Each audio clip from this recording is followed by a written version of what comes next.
tarde, sejam bem-vindos à SPM, a nossa casa. Eu sou a Érica, coordenadora do curso de Administração. É um prazer vê-los aqui, tê-los conosco. O Encontros com o Futuro é um projeto do curso de Administração. Pedro vai falar mais sobre ele. A gente tem o Encontros com o Futuro já feito em fóruns. Fizemos agro, fizemos SG, agora Energias no Brasil e tem muito mais que vem por aí nesse ano também. Alguns de vocês talvez já tenham passado pelos nossos podcasts também, pelas entrevistas. Creio eu que, se não passaram, em breve serão convidados. Mas um projeto maravilhoso. Então, realmente é um prazer tê-los conosco para que vocês conheçam e participem desse tema. Vou deixar a palavra com o Pedro, que toca o projeto. Pedro, é contigo. Tocamos juntos.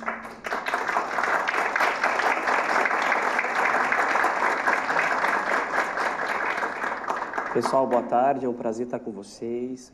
Encontros com o Futuro é uma iniciativa da SPM, do World Observatory, da Prime, que é o braço da ONU de Universidade de Negócio no Brasil e no mundo, e agora com o grande apoio oficial da PwC. Obrigado pelo apoio. A ideia é aproximar o setor privado da academia, e a gente escolheu para esse início duas ferramentas. A primeira, os videocasts. A gente alcançou 153 entrevistas, estão funcionando super bem. É muito legal escutar a experiência dos executivos, a visão de futuro e os fóruns.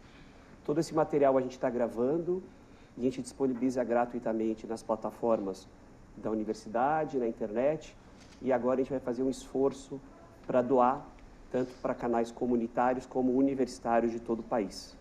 Então a ideia é alcançar o maior número possível de pessoas. Hoje o tema é Energias do Brasil. Não vai ser o único fórum sobre esse tema, mas a gente já quer começar com o pé direito.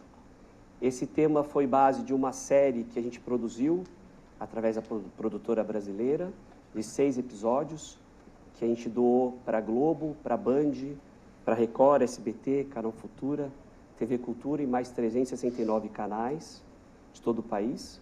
Então a nossa ideia é usar a awareness, tentar levar esses temas mais complexos para toda a população, em um mix de informação e entretenimento.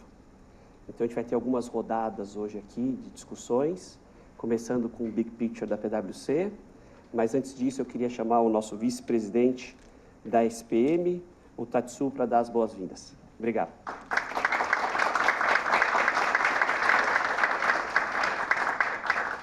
Muito obrigado, Pedro. Obrigado, muito prazer estar aqui com vocês hoje, muito prazer receber esse evento aqui na SPM, sejam muito bem-vindos a essa casa, que está totalmente e intimamente conectada com o que o Pedro falou no início.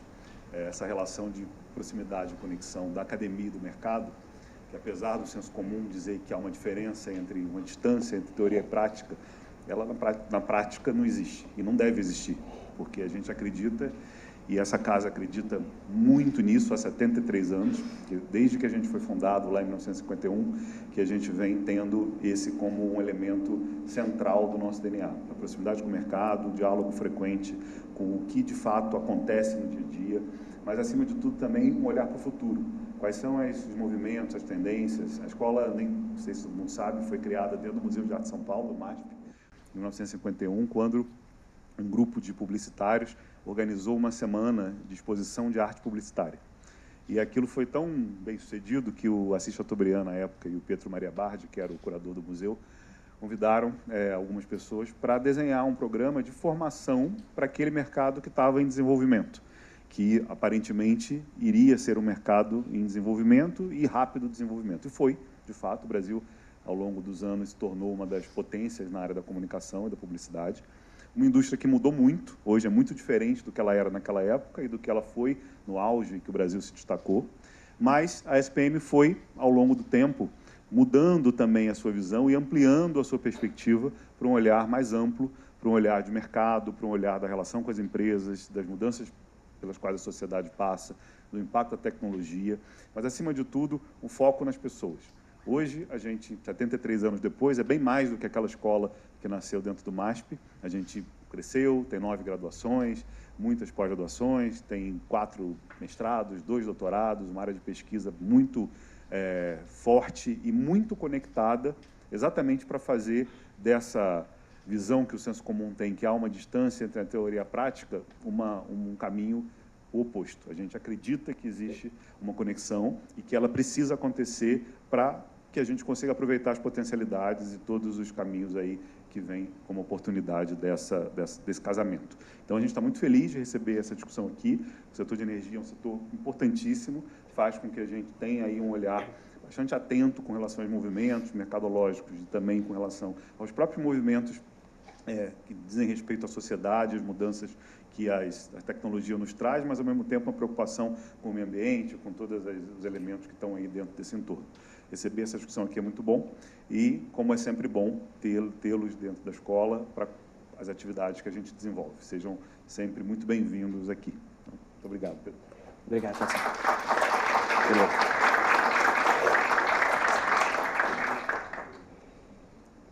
Obrigado, Tatsui. Acho que a SPM realmente está se configurando como o grande hub do setor privado no país. Vou chamar o Adriano Correia, sócio da PwC, para dar um big picture, não só nacional, mas internacional do setor. Bom, boa tarde, pessoal, tudo bom? É um prazer falar com vocês sobre energia, um tema que somos apaixonados. Eu acho que eu falo mais de energia sobre qualquer outro assunto na minha vida. Como foi apresentado, eu sou o Adriano, eu sou sócio da PwC, eu lidero a nossa prática de energia e eu faço parte de um comitê que foi criado pela PwC que trata sobre transição energética globalmente. E aqui eu trouxe um material que a gente preparou dentro desse comitê, e aí esse material está em inglês. Também trouxe um recorte, alguns recortes interessantes extraídos da EPE para a gente falar sobre o Brasil. Por que eu vou começar falando sobre o que está acontecendo lá fora e depois falar sobre o Brasil? Porque eu acho que é importante a gente entender, primeiro, o que está acontecendo no mundo, e acho que isso abre algumas oportunidades para a gente se reposicionar enquanto economia e trazer alguns investimentos importantes para cá, e eu fico desesperado quando eu vou para algum fórum internacional e eu escuto o pessoal falar que vai instalar data center na Nigéria. Eu falo, não, gente, não, Nigéria, nada contra a Nigéria, mas a gente tem potencial muito maior para operar no data center aqui, com energia renovável de sobra, com tecnologia, com pessoas qualificadas, e a gente precisa se posicionar cada vez mais, a gente precisa ser mais vocal em fóruns internacionais para que a gente consiga trazer esses investimentos. Então, mas é importante a gente entender que o tempo também está acabando. Como eu vou apresentar aqui, a gente tem uma vantagem importante, competitiva, especialmente em termos de energia renovável na nossa matriz, especialmente na matriz elétrica, mas essa diferença ela vai ser reduzida rapidamente nos próximos anos. Se a gente não fizer alguma coisa rápida, a gente vai perder mais essa oportunidade. Trazendo aqui alguns insights sobre o que está acontecendo no mundo. O mercado tem aqui algumas particularidades, alguns desafios importantes, especialmente desafios relacionados à incerteza política, a questões com relação à segurança, a custo de energia, algumas questões, especialmente nos países em desenvolvimento, relacionadas à infraestrutura, que precisa ser desenvolvida e melhor desenvolvida, e algumas discussões importantes sobre se de fato a gente precisa fazer uma transição energética rápida ou não, e a gente vai desmistificar isso, que eu acho que sim, a gente precisa trabalhar cada vez mais forte para ter uma transição energética. Isso está ficando, infelizmente, mais fácil da gente convencer as pessoas em função do que tem acontecido com o clima em alguns lugares. Falando da demanda de fóssil, infelizmente, a gente hoje ainda tem uma demanda por combustível fóssil muito alta. Isso tende a cair, a gente estima que essa demanda vai bater no seu pico até 2030, e a partir daí essa demanda vai começar a cair de forma mais significativa. A gente não pode falar de demanda sem trazer a China, e acho que a China ilustra bem a conversa que a gente vai ter em termos de demanda, em termos do que está acontecendo em investimentos em energia renovável. A China, no ano passado, ela representou quase que 95% da demanda líquida por nova energia no mundo. Isso põe uma pressão muito grande numa matriz que é uma matriz que utiliza bastante combustível fóssil como a matriz chinesa. China tem dois aspectos importantes. Primeiro, a gente tem algumas questões importantes sobre a economia chinesa, que pode ser que entre aqui num período de baixa. Dois, a China deve continuar com seus investimentos, especialmente em trazer mais energia renovável para a sua matriz. A China representa em torno de 50, um pouquinho mais, de novos investimentos e novas tecnologias em renováveis globalmente, além de ser um grande produtor de commodities relacionadas à transição energética. Eu também vou mostrar isso adiante. Mas trabalhando aqui questões como demanda e trabalhando a oferta de energia renovável, especialmente num país como a China, como a Índia e alguns outros emergentes, isso vai ajudar bastante a gente reduzir e ter um volume maior de energia renovável na matriz global. Falando de investimento, trago aqui dois gráficos para a gente entender o que está acontecendo investimentos em energia renovável e combustível fóssil nos últimos anos e fazendo algumas projeções para 2030. No ano passado, a cada dólar investido em combustível fóssil, a gente teve 1,8 dólar investido em energia renovável. Isso é bom, isso já é um volume muito maior do que a gente historicamente teve no passado, mas ainda é insuficiente para a gente atingir o ponto que a gente gostaria de ter para ter emissões líquidas zero. No gráfico do meio, a gente fala de futuro, a gente traz aqui dois cenários. O cenário de investimentos seguindo todos os acordos que foram firmados e anunciados até hoje pelos países, que é o STEPS.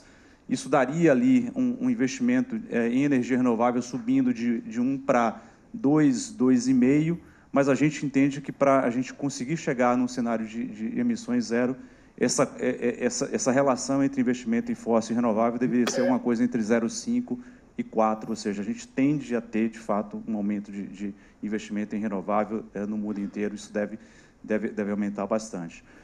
Esses investimentos são puxados especialmente pelo investimento em energia solar. Solar tem crescido nos últimos 20 anos de forma consecutiva como a tecnologia que mais se desenvolveu globalmente. No ano passado, a gente teve mais energia solar sendo colocada na matriz elétrica mundial do que energia eólica pela primeira vez na história, e essa tendência tende a continuar aumentando. A gente tende a ver essa tecnologia se consolidando. É uma tecnologia que hoje está dominada, é competitiva, a complexidade dos projetos de solar muito menor do que um projeto de eólica offshore, por exemplo.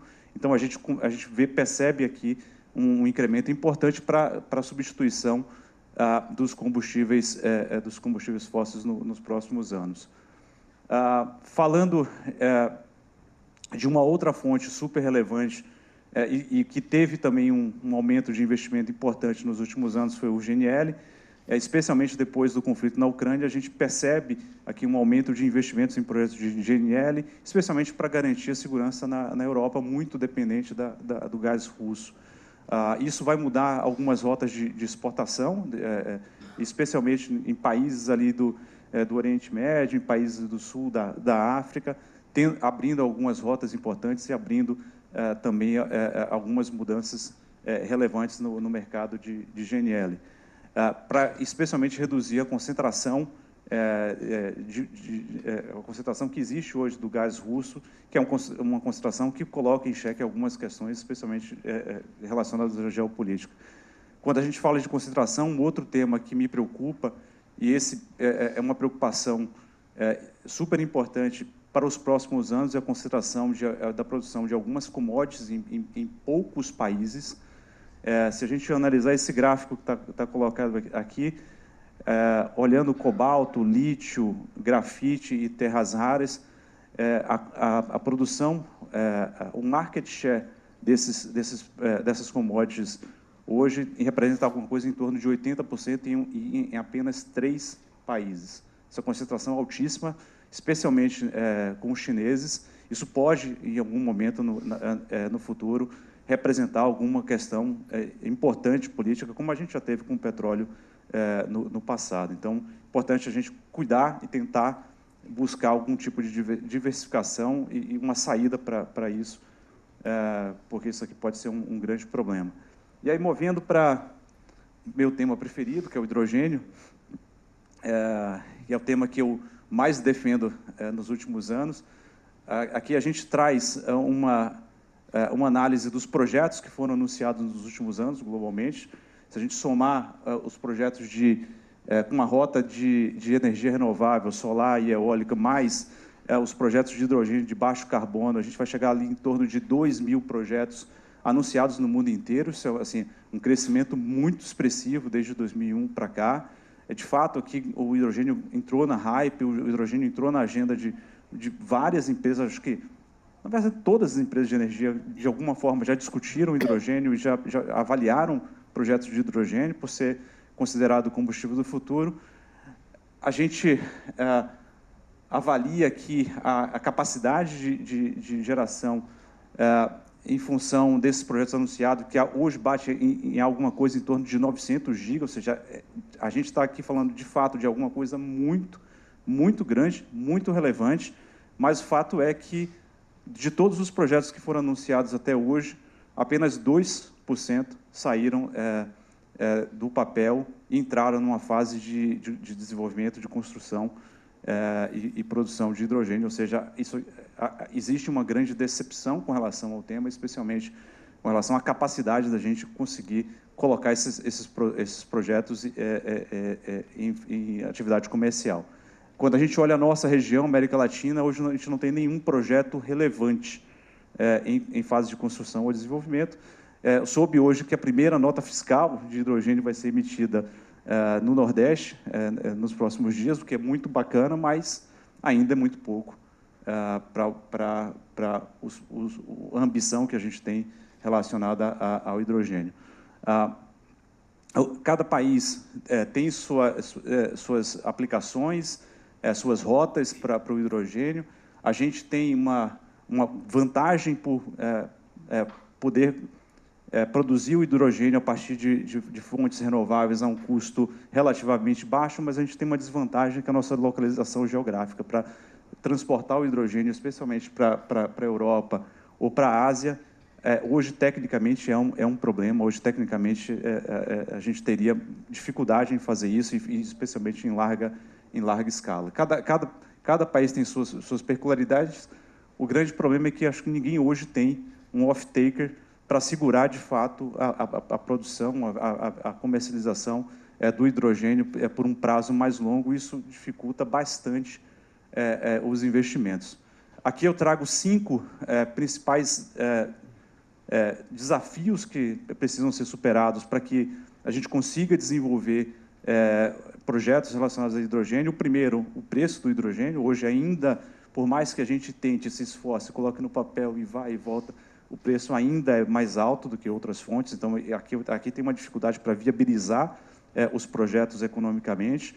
2, os investimentos são bastante elevados, então, para a própria empresa de energia que vai querer produzir o hidrogênio, a gente está falando de cifras relativamente altas, com um ambiente regulatório que ainda traz muita insegurança. Aqui no Brasil, a gente conseguiu avançar no último mês com a aprovação do marco regulatório do hidrogênio, mas em outros lugares, especialmente quando a gente fala em comércio internacional, existe uma insegurança muito grande, assim como em muitos países existe uma falta de energia e existe uma discussão importante sobre deslocar energia renovável de uma aplicação que poderia reduzir as emissões de CO2 para você produzir hidrogênio de baixo carbono, ou seja, seria uma discussão similar ao que se tem hoje com os veículos elétricos na Europa, que deixam de utilizar um combustível fóssil, mas queimam combustível fóssil para gerar energia elétrica, que não parece fazer muito sentido. E, por último, questões operacionais que a gente já discutiu com relação a armazenamento e transporte, continua sendo um fator a ser superado, especialmente quando a gente está falando de uma produção de larga escala de hidrogênio para exportação. A gente entende que 4 nós precisam ser destravados para a gente ter uma produção de hidrogênio importante. O primeiro é ter volume de financiamento a custos atrativos. Sem financiamento a custos baixos, dificilmente um projeto sai do papel, e quando a gente faz as modelagens na PwC, a gente percebe claramente isso. o custo de financiamento é um eixo importante. O segundo, a segurança no investimento, especialmente com off-takers. Se a gente não tiver segurança em contratos de longo prazo, dificilmente um projeto sai do papel. A infraestrutura para desenvolver esses projetos também é super importante, com portos, armazéns, lá na África e na Europa, pipelines, tubulações, isso tudo precisa estar pronto para que os projetos saiam, e a gente percebe que o desenvolvimento da infraestrutura está andando mais devagar do que precisava. E, por último,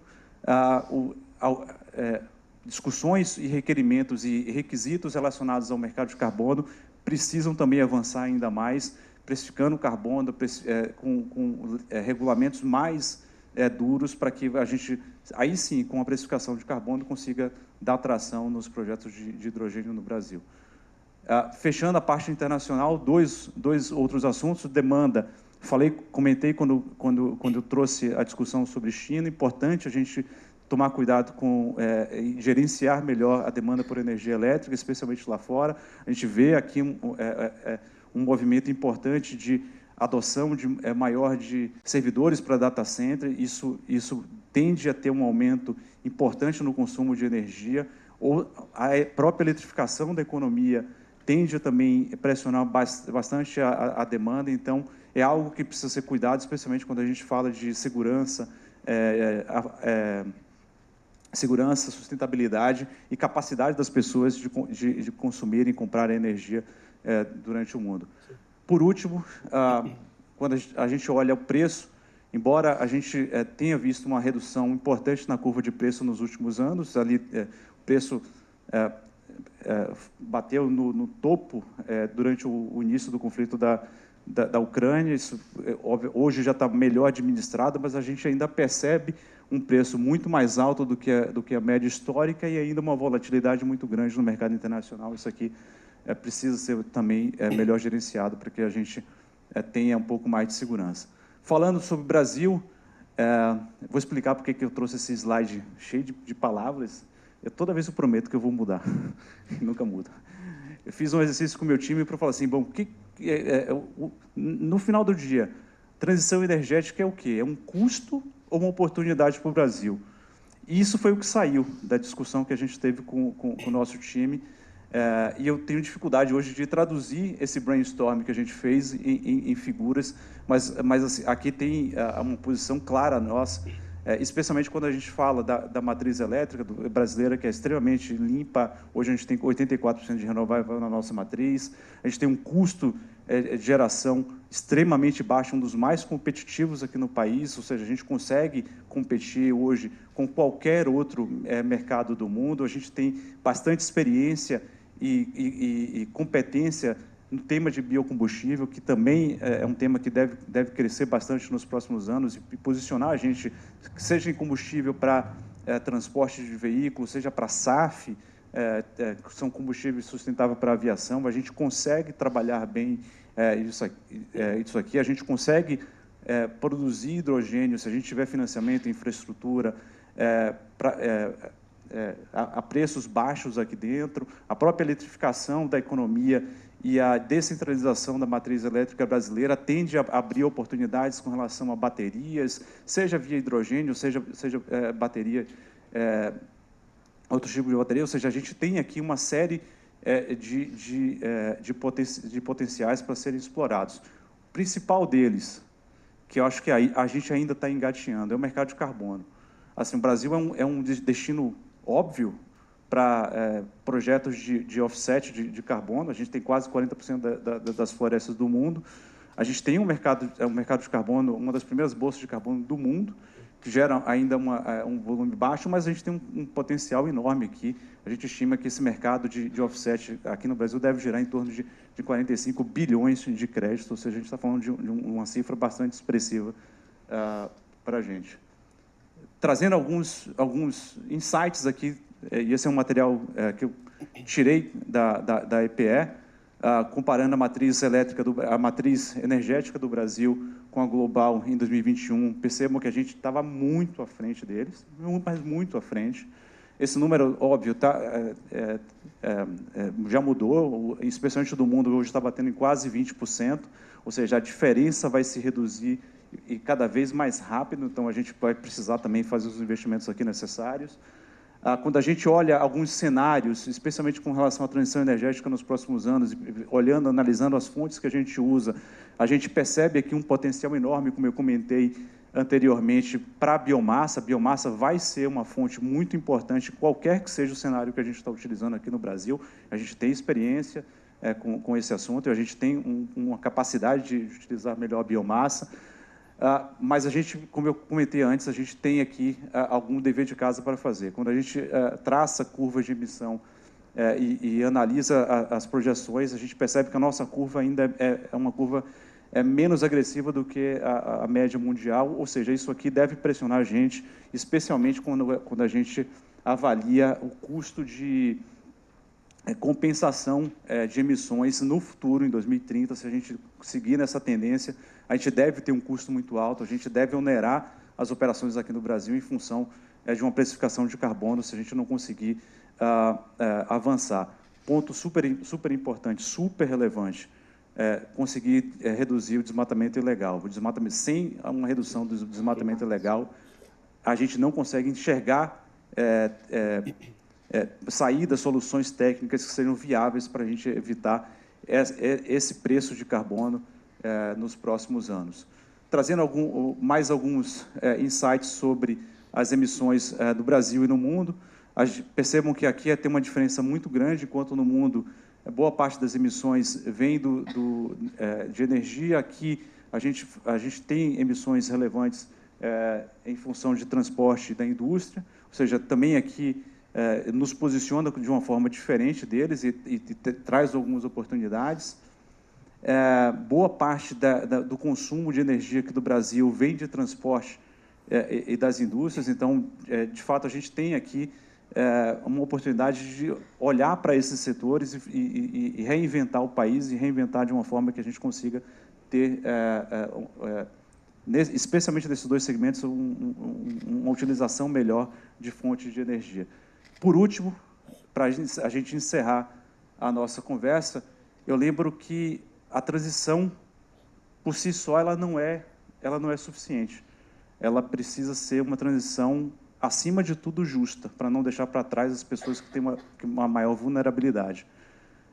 Tem um dado que eu acho assustador, e às vezes eu acho que passa desapercebido por muita gente. Cerca de 25% das residências aqui no Brasil ainda continuam utilizando a lenha como principal fonte para cozinhar. Esse é um número absurdamente alto, isso acontece muito, especialmente no norte e nordeste do Brasil, e isso aqui tem um impacto não só em emissões, mas especialmente na saúde das pessoas. A gente perde 3 milhões de pessoas no mundo em função disso. É mais do que o conflito na Ucrânia, mais do que a faixa de Gaza até hoje. A gente perde por ano, ou seja, de fato, a gente precisa prestar mais atenção nesse tema. Obrigado, pessoal. Excelente. Muito bem. Bom, queria agradecer ao Adriano por traduzir toda a complexidade do setor nesse big picture internacional e nacional. Incrível. Obrigado, Adriano. Agora, a gente vai chamar o Géser Oliveira, que foi personagem da nossa série. Géser, a parte que eu mais gosto sempre do seu trabalho é traduzir toda a dificuldade em oportunidade e fazer com que isso, aterrissando, vire um diferencial para o país, e essa visão socioambiental sua, de que tem que funcionar, mas tem que funcionar para o meio ambiente, mas também para as pessoas. Quer apresentar para a gente? Vamos lá. Obrigado, Géser. Aí, na sequência, tem o teaser da série que o Géser encabeçou. Tá certo. Olha, muito obrigado pela oportunidade. Um grupo de amigos, pessoas tão ilustres aqui. Pedro, você sempre agregando. Um prazer estar aqui na SPM. Eu sou um admirador dessa instituição. Brilhante a apresentação aqui do Adriano. Eu vou apenas complementar alguns aspectos, olhando um pouco a transição energética, alguns desafios, mestre, da transição energética para a gente discutir.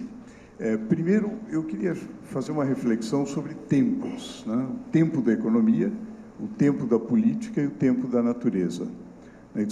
Eu acho que é um primeiro problema que nós temos. Segundo, aquilo que o Adriano ilustrou de forma fenomenal, vou passar por isso, que é o Brasil numa espécie de pole position da corrida da transição energética, né? Mas não adianta, como o Adriano advertiu, não adianta estar na pole position se seu carro não está bem, né? Ele precisa estar atualizado, ele precisa ser o último tipo. E, finalmente, como o Pedro assinalou, como aproveitar essa janela, né? O problema do tempo, né? O problema do nosso tempo é que o futuro não é o que costumava ser, né? Já nos advertiu aí o Paul Valéry. Quer dizer, é difícil prever, mas como o Adriano chamou a atenção, infelizmente as tragédias têm alertado para as pessoas. Olha, o tempo da natureza é muito escasso, né? A natureza é impaciente, né? E essas fotos nos lembram disso. A gente fez um cálculo do custo que foi o Rio Grande do Sul, né? Aqui tem em percentual do PIB. No Rio Grande do Sul, nós tivemos algo equivalente, a última linha, algo equivalente a 1,7% do PIB, que é maior do que o impacto do furacão Katrina, né? Só para dar uma ideia da dimensão. O furacão Katrina afetou 3 estados, não é, Matthew? Então, foi realmente uma coisa violentíssima, mas o impacto do Rio Grande do Sul foi impressionante. Nós fizemos várias vezes esses cálculos para ver se realmente os números batiam, e é impressionante, né? Então, o tempo da natureza é esse tempo extremamente, a natureza impaciente, mas, infelizmente, o tempo da economia exige gradualismo, né? A gente viu a demanda aqui, os gráficos que o Adriano mostrou, a demanda de fóssil ainda muito elevada, né? E a gente vai ver alguns aspectos. E o tempo da política também, né? É um tempo diferenciado, lento, de construção de consenso, né? Então, essa conciliação de tempos é que é um grande desafio que nós temos. E essa disseminação da cultura da transição energética e das questões relevantes para a população, Pedro, você é um mestre aí em fazer isso. Mas a resistência é muito grande, né? Resistência. Vamos taxar mais os fósseis. Nem todo mundo está muito de acordo com isso, né? Por outro lado, vamos mais rápido. A gente precisa ir muito mais rápido. A tensão política é muito grande, né? Então, essa nos parece o grande problema. Agora, a transição, o que é a transição energética? Foi sempre algo desafiador. A gente foi buscar numa lenda indígena o que acontece, assim como na mitologia grega. A descoberta do fogo foi algo extremamente desafiador e revolucionário, né? E sempre foi um processo longo. O processo de transição energética foi sempre algo longo e que revolucionou e baixou os custos. Nós estamos vivendo algo completamente diferente, né? Aqui, o processo de transição energética foi sempre algo que durou milhares de anos, séculos, mesmo o predomínio do petróleo, um século, né? Ao passo que, hoje, nós temos algo exógeno, não é um processo longo que constrói uma solução barata. É um processo que exige uma solução rapidamente, em função do aquecimento global e das mudanças climáticas aceleradas justamente pelos gases de efeito estufa. Então, essa velocidade alucinante do tempo da natureza e esse custo maior torna a transição energética muito mais difícil hoje do que ela foi em toda a história da humanidade. Então, essa primeira reflexão, eu como economista, não resisto a um gráfico. O que nós estamos falando em economia é que, bom, existe aquela famosa lei da oferta e da demanda. Da oferta.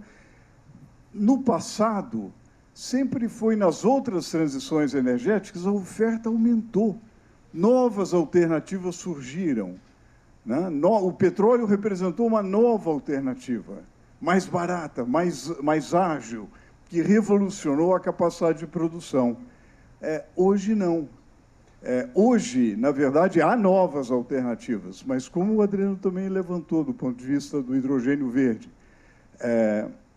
ela requer maiores custos, pelo menos na fase inicial, um grande volume de capital, contratos de longo prazo para segurança, para fornecimento e assim por diante. Ou seja, a oferta agregada vem para a esquerda e os preços sobem, né?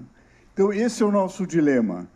Algo exógeno nos obriga a uma transição que tem que ser muito rápida e é mais cara do que toda a história da humanidade, que, naturalmente, toda vez que você muda preço relativo, você gera conflito distributivo, né? E, ao gerar conflito distributivo, você, naturalmente, coloca um problema de governança. Nós nunca tivemos uma governança global, supranacional.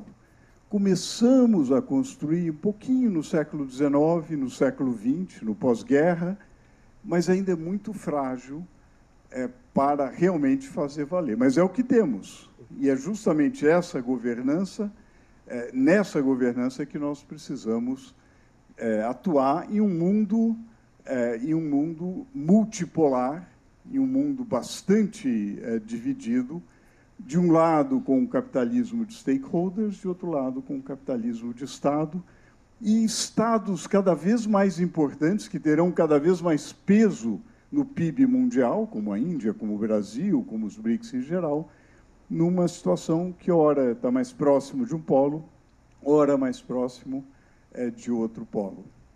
Vantagens comparativas do Brasil, da América do Sul, né? O Papa chamou a atenção que, ao ser escolhido, escolheram alguém do fim do mundo, né? Mas é esse fim do mundo que tem recursos muito interessantes, em particular o Brasil, né? Como também foi ilustrado aqui, com abundância de recursos, uma situação geopolítica mais estável, talvez não ideal como nós gostaríamos, né? A Venezuela talvez seja uma exceção, mas, de uma maneira geral, as nossas fronteiras foram relativamente resolvidas no século XIX. E o Brasil, com potencial de fornecimento de alimentos, uma possível potência ambiental e uma tradição diplomática multilateral, no mundo que precisa coordenar para enfrentar a transição energética. Aqui eu peguei o índice de transição energética, né? Esse índice é um ranking do Fórum Econômico Mundial que coloca algumas dimensões relevantes, né? E pontua a situação dos países. E vejam como, em linha com aquilo que o Adriano há pouco descreveu, o Brasil ocupa uma boa situação, tá, entre os 12 primeiros colocados, nesse ranking de transição energética, né? Considerando as várias dimensões da transição energética. É realmente uma posição muito interessante. Aqui uma comparação. Nós temos um índice superior aqui a vários países avançados, superior ao G20 e superior ao que eram os BRICS, né? Aos BRICS. Então, olhando aqui os critérios utilizados para o índice de transição energética. Como foi mostrado antes, a nossa matriz energética tem nas fontes renováveis mais da metade, comparando com China, Europa, Estados Unidos, mundo realmente uma situação bastante interessante do ponto de vista das fontes renováveis e muito mais interessante do ponto de vista da matriz elétrica, né, onde o Brasil realmente tem uma situação muito superior ao resto do mundo. Então, em termos de energia limpa, é bastante superior. Há esse desafio, que também foi apontado, de desenvolvimento do mercado de carbono, que no mundo ainda é muito desigual, né? Ainda muita heterogeneidade nas proposições, no estágio de desenvolvimento do mercado de carbono. Finalmente, como aproveitar, e aquela provocação do Pedro de como aproveitar a oportunidade, essa janela de oportunidade. Por que é uma janela de oportunidade? O Brasil, acho que nunca teve essa vantagem comparativa. Na verdade, desde os tempos coloniais, o Brasil teve algumas vantagens comparativas, mas muito inferiores à que ele tem hoje. Quer dizer, porque esses ativos, o ativo de diversidade, o ativo de biodiversidade e o ativo de você ter energia limpa, na verdade, não valia, certamente não valia muito há 100 anos atrás, 50 anos atrás, até 30 anos atrás. E hoje vale muito, né? E o Brasil, portanto, tem uma grande vantagem comparativa em termos ricardianos. Agora, a vantagem comparativa ela precisa ser aproveitada, ela é muito dinâmica. E o Brasil precisa saber aproveitar. Nas nossas contribuições nacionalmente determinadas, nós temos algumas metas estabelecidas, relativamente ambiciosas, mas será preciso muita consistência, muita segurança jurídica, muito planejamento, que é uma palavra pouco usada no Brasil, ou pouco praticada no Brasil, né? Então, esse é o nosso a nossa grande dificuldade. A gente fala em planejamento, mas a gente não pratica planejamento, né? Eu sugeriria 5 vetores para uma transição energética bem-sucedida. Certamente, planejamento com metas críveis de médio e longo prazo, né? Eu achei a política industrial anunciada pelo governo, ela faz sentido no seu conjunto, mas ela realmente tem que ter metas críveis para que realmente ela possa ganhar atração. Segurança jurídica, né? Quando a gente olha a frequência de alteração de regras no Brasil, coisas maiores e coisas menores, até quando a gente olha o grau de combustíveis, quando a gente olha, por exemplo, a importância de algumas regras, por exemplo, o cronograma do biodiesel. Se ele altera toda hora, obviamente ele perde credibilidade, né? E essa segurança jurídica é fundamental. O financiamento, nós temos várias alternativas e houve avanços importantes na área de financiamento, mas ainda é preciso avançar muito. E depois uma visão global para o conjunto da política pública, né? E, finalmente, essa tensão dialética entre o velho e o novo. E, de novo, a gente volta para aqueles pontos que nós levantamos antes, aquela questão relativa aos tempos da economia e o tempo da natureza. É preciso, na economia, o gradualismo. Aquela mudança da oferta, ela coloca uma alteração nos preços relativos que coloca conflitos distributivos que precisam ser administrados. O Brasil não tem essa quantidade de dinheiro para colocar nesses programas. Nem essa quantidade de dinheiro de 1 trilhão de euros do European Green Deal. E há muitas incertezas em relação às rotas tecnológicas. São necessários recursos, né? Então, o Brasil precisa inovar, né?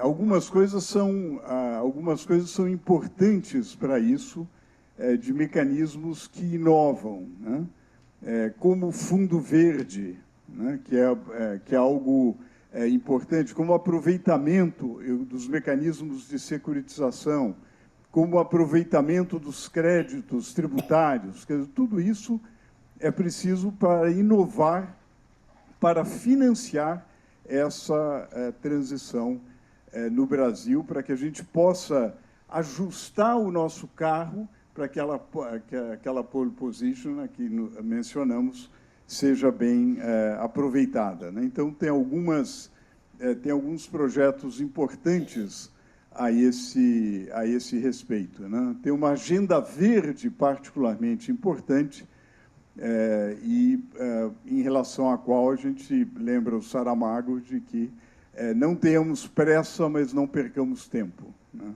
Então, tem uma série de ações aqui que precisam ser aceleradas. O que me parece que ainda falta para impulsionar essa agenda é realmente, e aí o trabalho, Pedro, de disseminação que você faz, que a SPM faz, que todo esse grupo aqui faz, é fundamental para que realmente você traduza esse debate numa agenda clara e que isso acabe no Congresso Nacional, para que a gente possa realmente lidar com essa dialética da transição, né? O novo vai precisar do velho para florescer. Quer dizer, obviamente, a gente não vai acabar com a capacidade de produção da Petrobras. Parte disso é importante para o próprio financiamento do novo, né? É claro que é preciso administrar isso, é preciso continuar impulsionando as fontes renováveis e aproveitar os recursos das fontes fósseis, né?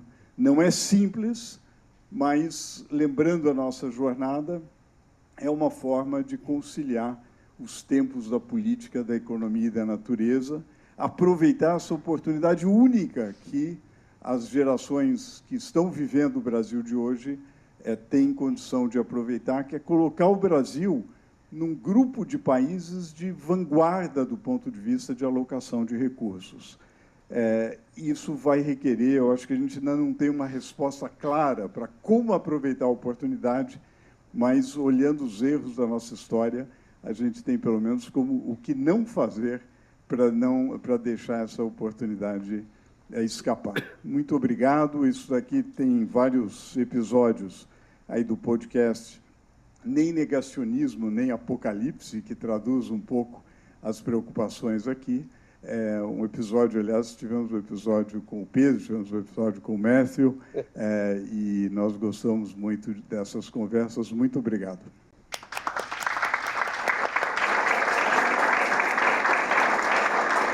Obrigado. Bom, sou fã do podcast.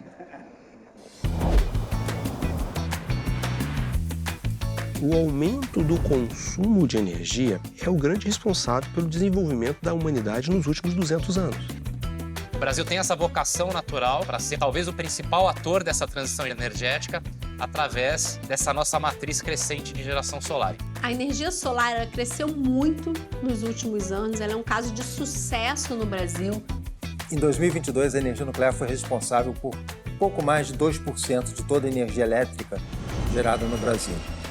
Toda forma de energia, isso é fato, ela vai ter um impacto ambiental. O mundo não muda de fonte de energia por imposição. Nosso combustível é o ar, é o vento. Quanto mais vento, mais produção de energia. E o vento você tem de dia, de tarde e de noite. A água é uma só e ela não respeita barreiras. As nossas matrizes são limpas por escolhas tecnológicas do passado. Não basta só mexer com o meio ambiente, tem que também lidar com as pessoas. Nós nunca tivemos uma oportunidade tão grande e acho que só agora a gente está começando a se dar conta do que isso representa. Nós entendemos que a energia elétrica é também um instrumento de inclusão social. O nosso grande desafio é gerenciar isso da melhor forma possível para impulsionar o desenvolvimento do país. Se a gente pegar o etanol, ele emite 90% menos gases de efeito estufa do que a gasolina, 90% menos. O Brasil está na vanguarda da transição energética. Enquanto o mundo está caminhando, a gente já está lá na frente. O Brasil é e vai continuar sendo um dos principais geradores de energia renovável do planeta.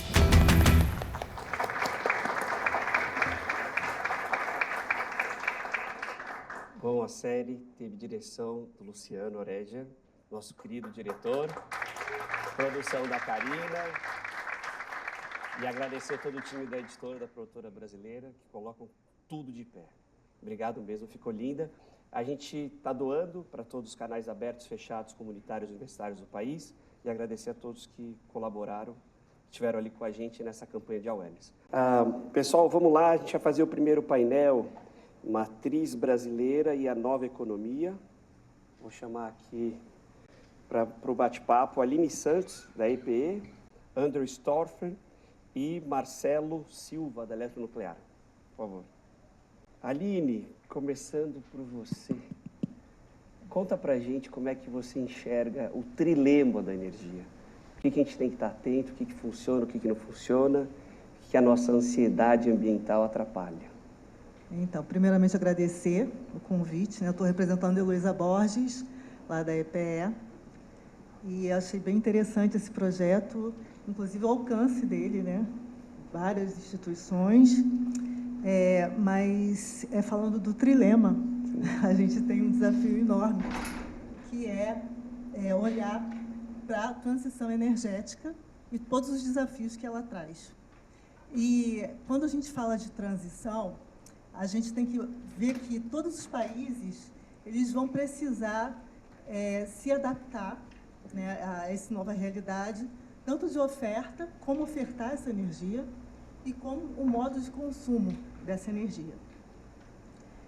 Outra questão é que essa energia que a gente vai querer receber, que é abundante, segura e acessível, ela tem que se adaptar à realidade de cada país. Então, assim, não tem uma fórmula pronta. Cada país vai precisar entender em relação ao que ele vai poder fazer na sua transição e respeitando as suas especificidades socioeconômicas e ambientais. Então, a gente tem, que é o tripé, né? Que é a parte de segurança ambiental, a parte que a gente tem de você poder ter um controle de abaixo de emissão de CO2, uma baixa de emissão de CO2. A gente precisa também focar, quando a gente tá pensando em sustentabilidade ambiental, na questão da gente emitir uma menor pegada de carbono, quando a gente faz uma produção, reduzir a pegada de carbono.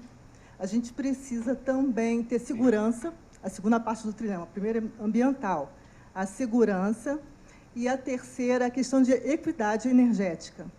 Então, esse é o trilema, a gente tem que respeitar e equilibrar esses 3 pontos.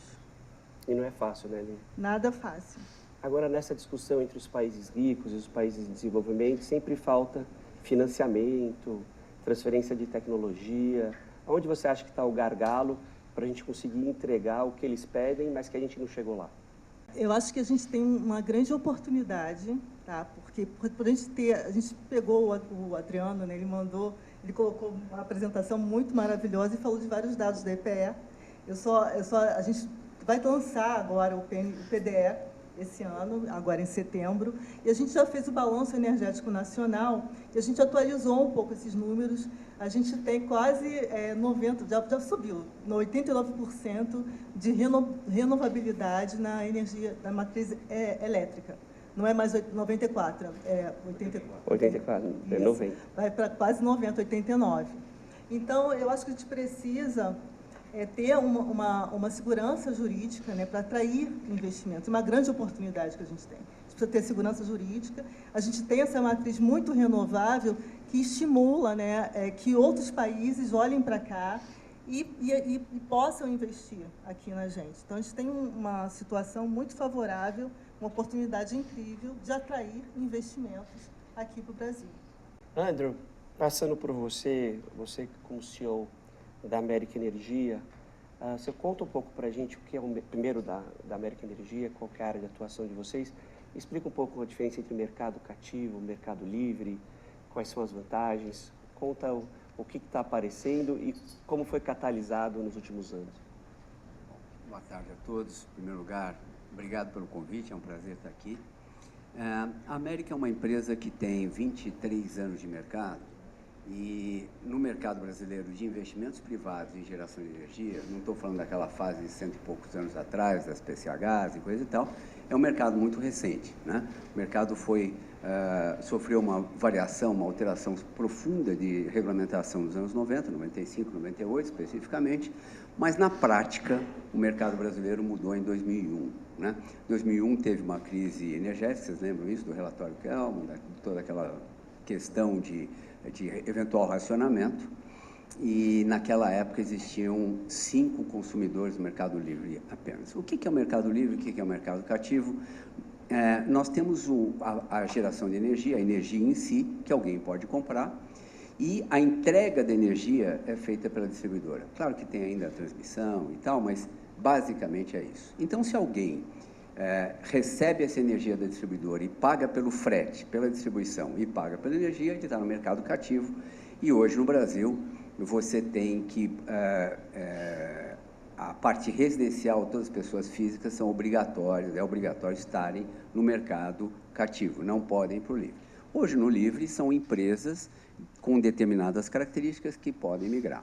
Esse mercado livre hoje representa mais ou menos 35% do consumo brasileiro. Falando de consumo, é importante lembrar o seguinte, quando a gente fala de eletricidade, o Brasil é o 7º consumidor de eletricidade no mundo. 7º? É o 7º. Ele reveza ali com o Canadá, é muito próximo, né? Mas ele é o 7º consumidor de energia no mundo. Ele é o 2º maior, de maior capacidade instalada de geração hidráulica, só atrás da China. Então, são características interessantes e o mercado de consumo de energia elétrica no Brasil, ele cresce e cresce muito. Comparativamente com o mundo, que é um pouco diferente, você tem substituição de fontes, você tem um pequeno crescimento, claro, tem veículos elétricos agora e outras demandas, mas o Brasil, ele cresce de uma forma bastante significativa. Vamos aguardar o PDE agora que vai sair, é o plano, né, energético que a gente tem normalmente para 10 anos, vai sair em 2032, enfim, mas o Brasil, hoje, quando a gente olha para o futuro, a gente tem aí nos próximos 10 anos algo como uma necessidade de agregar por ano, num cenário básico, em torno de 2,2 gigawatts médios de consumo. Deve ser algo em torno assim, que representa, a cada 4 anos, ter uma Itaipu. Só para dar uma ideia de que é um país que consome muita energia elétrica, vai continuar consumindo, tem um crescimento e tem uma demanda muito grande. E nós temos uma matriz, como foi dito aí, extremamente limpa. O nosso desafio não é substituir fonte. Nosso desafio é não perder a participação do que a gente tem como renovável. Esse é o nosso desafio. A Alemanha quer, daqui a 30 anos, ser o que o Brasil é hoje. E não vai conseguir, cá entre nós. Né? Vai se falar agora de nuclear, e agora lá, nuclear, a partir de 2 anos para cá, já não é tão ruim assim, vamos reativar, né? Alguém vai ter oportunidade de falar com mais propriedade, mas essa é a realidade do que se tem, a coisa se impõe. No Brasil, o mercado livre, ele proporciona que se tenha uma redução de custo significativa, e as empresas se aproveitam disso. A América, ela atua, nós temos uma parte de gestão de energia, somos a 2ª maior empresa brasileira, e a gente atua na América Latina de gestão de energia para consumidores e geradores, a gente faz estudos estratégicos, além da parte operacional, para várias empresas, né? Que é um mercado que a gente pode atuar. Nós temos uma parte de trading de energia, a gente compra e vende energia no mercado livre. Nós temos geração, nossa geração é toda limpa, a gente tem geração hidráulica, principalmente PCHs, nós temos geração solar com várias plantas solares e nós temos geração eólica com uma planta de 203 megas no Nordeste, sócio da Casa dos Ventos. E temos uma parte de infraestrutura para empresas que a gente proporciona. O desafio que a gente tem, só para ser mais curto e falando um pouquinho, é que energia, a geração de energia é muito intensiva de capital. E, é claro, vem tudo isso com questão de juros, de custo de capital, fonte de financiamento, não tenha dúvida, mas é intensiva de capital. E o payback, o retorno desse investimento é longo. Esse é um problema, esse é um desafio. Porque o retorno de investimento em energia, você tem 8, 9, 10 anos para cima de retorno do investimento capital. Itaipu teve um contrato de 50 anos porque o financiamento foi de 50 anos. Né? Então, quando a gente olha essa questão desse investimento num prazo muito longo, implica que necessariamente você tem que respeitar esses contratos. E implica, por consequência, que você leva um desafio, você leva um peso, um legado para frente que você tem que respeitar e tratar. E a parte hidráulica, que em 2001, por exemplo, a gente tinha 87% da nossa geração, quase 90%, vamos arredondar, de geração hidráulica, da matriz era hidráulica, hoje essa geração gira em torno de 60%, com uma tendência de diminuir. E por que isso é importante? Porque o elétron não é tudo igual, ponto. Então, não adianta falar, compra a energia eólica, ou solar, ou biomassa, seja o que for, porque o elétron não é o mesmo. Vamos colocar dessa forma, que eu acho que fica mais claro. Né? Por isso que a EPE, quando faz estudo, só para todo mundo entender, você tem o ONS, que é o órgão que opera o Sistema Nacional, você tem a EPE, que é a empresa de pesquisa energética, que programa, estuda alguma coisa e tenta adivinhar o futuro, prever, colocar da forma melhor possível qual o caminho que a gente tem que seguir, é um desafio brutal, e recomenda para o Ministério de Minas e Energia falar, quando vocês fizerem leilão, promover esses leilões para as distribuidoras e tal, faça um pouco esse mix aqui, que senão não vai dar certo. E um pouquinho de nuclear, um pouquinho de térmica, um pouquinho de gás, um pouquinho de hidráulica, um pouquinho de solar e tal. E para quem é mais leigo não entende, por que num leilão alguém compra energia de R$150 megawatt-hora, um número qualquer, de uma eólica, e por que paga numa hidráulica 260? E por que está se falando de nuclear com valores mais acima? Porque se não for assim, não funciona. As características de cada fonte são diferentes. Um mais simples da gente ver é, tem vento, gera, não tem vento, não gera. Tem sol, gera, não tem sol, não gera. As usinas com reservatório, elas conseguem, ao longo do tempo, acumular e funcionar como baterias. De novo, era 90%, dá para você ter um planejamento plurianual, dá para você fazer uma série de coisas, a dependência da chuva dá para ser menor. Hoje não, esse pulmão ficou menor, e essa bateria desses reservatórios, que era plurianual, tipicamente 5 anos, passou a ser anual e hoje é diário. Você tem momentos em que o Nordeste cai 6 GB médio de geração porque parou de ventar. Alguém tem que suprir isso. Né? Então, esse é o primeiro ponto. Mas tem vários outros que são serviços ancilares, reserva girante, inércia do sistema, o controle de frequência e tal, que são importantes e as fontes têm que agir dessa forma. Para não falar do problema de transmissão, você gera um lugar, você precisa em outro, você tem gargalos, características para isso, ou seja, a coisa é muito mais complexa do que alguém que não é do setor ou não é afeto a isso, possa imaginar que, olha, é só fazer então isso aqui. Não é só fazer aquilo ali, porque não funciona, gera muito problema, né? Sem entrar em detalhe desses serviços ancilares e tudo mais. Então, na minha opinião, esse é o maior desafio, investimentos pesados, com retornos longos, esses contratos têm que ser respeitados, você leva um peso para o futuro, peso no sentido de ter que levar aquilo e dar uma solução. Não é tipicamente do Brasil, a Espanha passou por isso, vários países passaram por isso.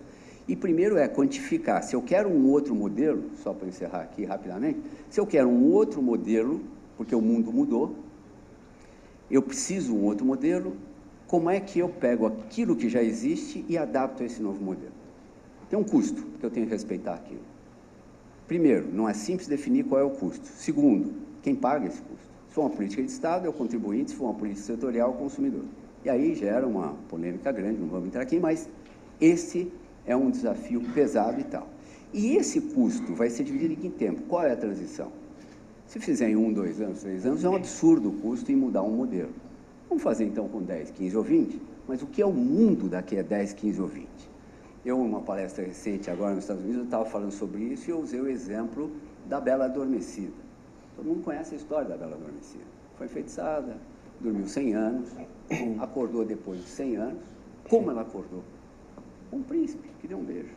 E o príncipe chegou a cavalo, num castelo, moraram num castelo, foram felizes para sempre, não importa. 100 anos, o mundo não mudou nada. Experimenta dormir 10, né? Experimenta acordar e falar assim, puxa vida, cadê meu fax, ou recebi um ICQ, sei lá, quer dizer, o negócio é outro mundo, é outro mundo. O que vai ser daqui a 10, 15 anos? Não sei. Então, fazer transições longas também, falando na parte de energia, você programar e falar, então, daqui a 15 anos eu não sei o que vai ser. Né? Esse é o desafio, só para concluir, que a gente tem num setor que é complexo, apesar de investimentos, energia é importante para a vida das pessoas e para a competitividade do país. Como é que a gente equaciona tudo isso? Isso para não falar de meio ambiente, de parte regulatória e política e tudo mais. Quer dizer, é um assunto que, olha, merece um esforço Vários grande fóruns. em cima dele. André, um ponto, quando você fala do desafio, dá para a gente entender que não é só transição, é diversificação e que os renováveis têm um papel importante não só para manter a matriz limpa, mas para atender essa demanda que você trouxe, impressionante, de a cada 4 anos uma Itaipu. Então é diversificar, ampliar. Vamos lá. Quando você pega na parte hidráulica, os países que têm potencial hidráulico, né? China, Estados Unidos, Rússia, Canadá, Brasil, claro, desenvolve primeiro isso, porque é melhor, é mais limpo, tem várias características dessa fonte que são interessantes. Muito bem.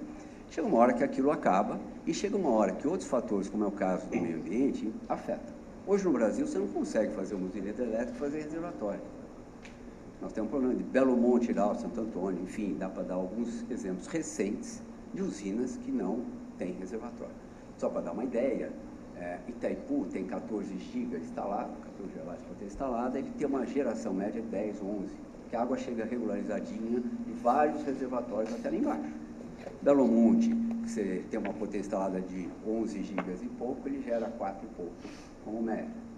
De 2001 a 2022, a gente aumentou 93% a capacidade instalada de usinas hidráulicas no Brasil e aumentou 13% os reservatórios. Ou seja, a gente está usando a mesma caixa d'água para vários prédios. Sim. Acaba a água da rua, antes dava para aguentar uma semana, agora dá algumas horas e ali lá. Chama um caminhão-pipa e paga o preço que for. Né? Então, essa é uma característica que a gente tem que pesar. Aí a gente pode entrar em várias soluções, que é, por exemplo, pegar nuclear e colocar na base e deslocar aquilo ali e ter um pulmão atendendo um volume menor. Mas nós vamos ter uma combinação de fontes, com biomassa, com, enfim, gás. Gás tem um papel muito importante nessa transição e tudo mais. Mas equacionar isso, fazer dar certo essa orquestra para a música sair bonitinha, é um desafio grande e com esses pesos todos. E arrisco a dizer que a sociedade como um todo, quando opina sobre isso, a gente vê mídia e pressões sociais e etc., tem pouca informação ou pouca noção do que acontece. Marcelo, puxando agora para a parte nuclear, você que participou da construção de Angra 2 e que tem ali na mão uma produção incrível em 1,5 km. Não, 1,6 km². Isso. Qual que é o papel, qual o pedaço da nuclear nessa matriz, na diversificação e na ampliação de produção? E como está a Angra 3? É como o André colocou, né? É assim, até como eu comentei na série, né? É como se fosse um cozinheiro fazendo um prato. Então, tem vários ingredientes, cada fonte é um tipo com características completamente diferentes e que vão se complementando. Né? A IPE faz esse trabalho de compor ali e vislumbrar a matriz elétrica do futuro. Né? Mas antes de falar de nuclear, eu queria só pegar alguns pontos. Foi uma noite tão rica, né, que a gente tem aqui alguns pontos muito interessantes. Né? O Gessner, por exemplo, colocou aquela curva de demanda e oferta e comentou que a oferta mudou. Né? Mas a demanda também mudou. Né? E essa é a nova economia que a gente está falando no painel. A gente tem hoje em dia demandas de energia que a gente não falava há 20 anos atrás. Computação em nuvem. Computação em nuvem no mundo consome mais do que o Japão, consome mais do que muitos países. Agora vem criptoativos. Mineração de Bitcoin consome mais do que a Holanda. São consumos de energia que não se falava, não se imaginava há 10, 15 anos atrás. E estão surgindo. Novas aplicações vão surgir. Nós temos ali, como também o Adriano colocou, né, a questão da lenha. Né, você tem cidades, regiões no país que você não tem saneamento básico. Saneamento é eletricidade. Você vai precisar de colocar uma... Então, a curva de demanda também mudou para maior. A oferta ficou mais cara, a demanda está maior também. E esse é o desafio. né, da gente crescer, mantendo essa posição de liderança que o Brasil tem, de energia limpa. E aí a gente, entrando aqui na área nuclear, né, a gente enxerga exatamente isso. Você tem a necessidade de ter uma complementação térmica, sempre terá.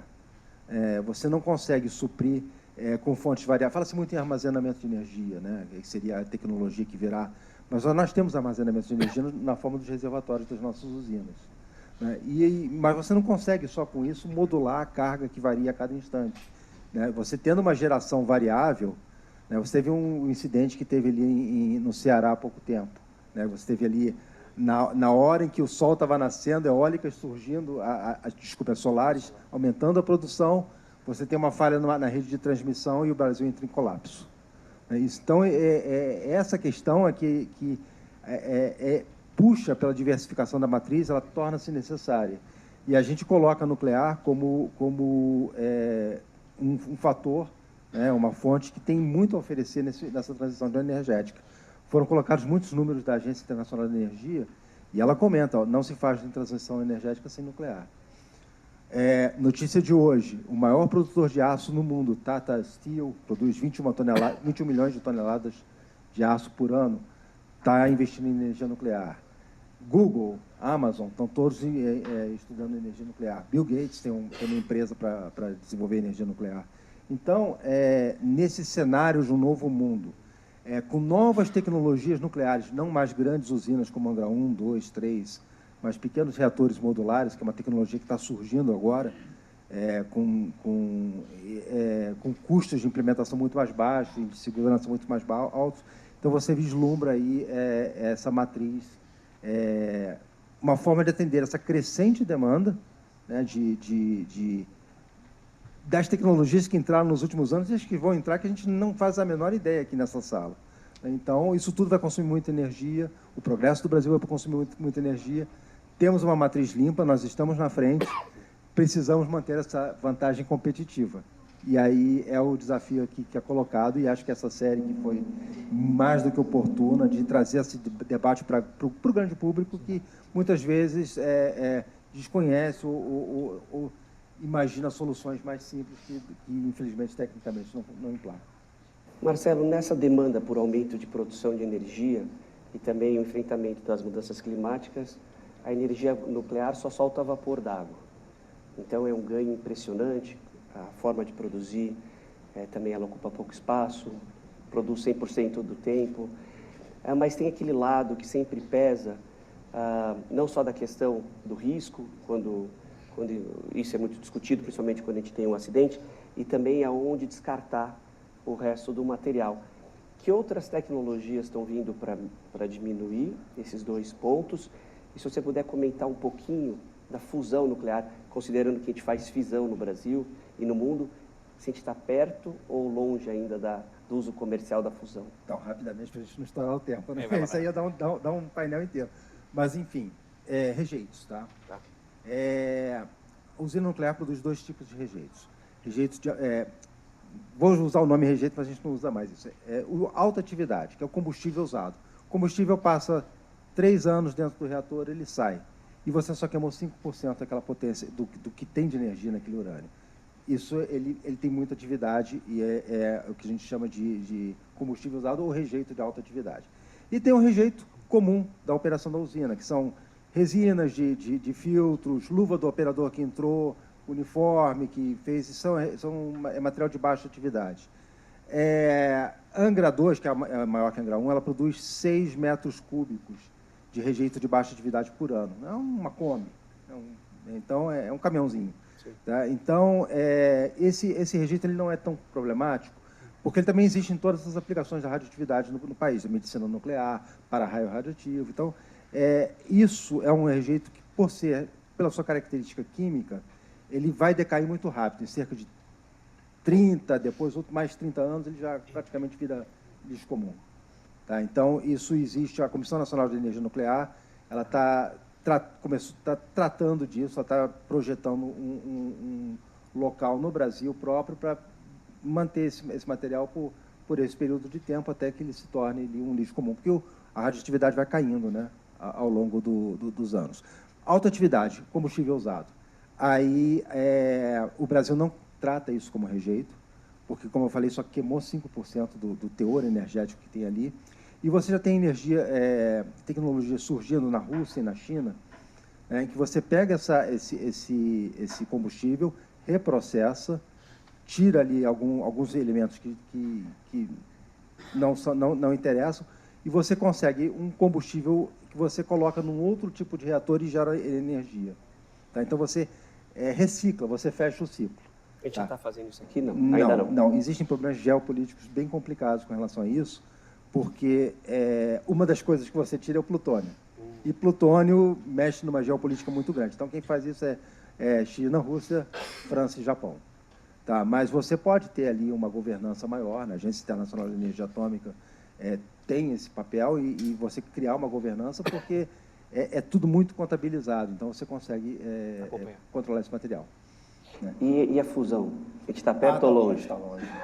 É o sonho, né? A fusão Quando surgiu a energia nuclear, as pessoas falaram assim, agora a energia vai ser tão abundante que não vale nem a pena medir, o preço vai ser lá embaixo. A promessa não foi atendida. Mas fala-se muito da fusão, que a fusão é justamente um processo oposto.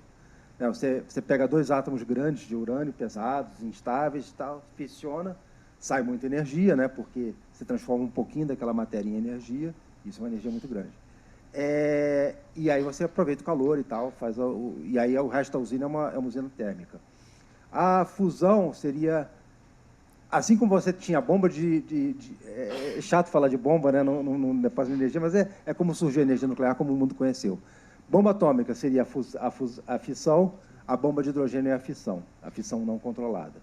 Né? Então, você pegar átomos de hidrogênio e deutério, que é um isótopo de hidrogênio, você funde eles e você gera uma quantidade imensa de energia e o subproduto é hélio. Tá? É a energia do Sol, né? Mas existem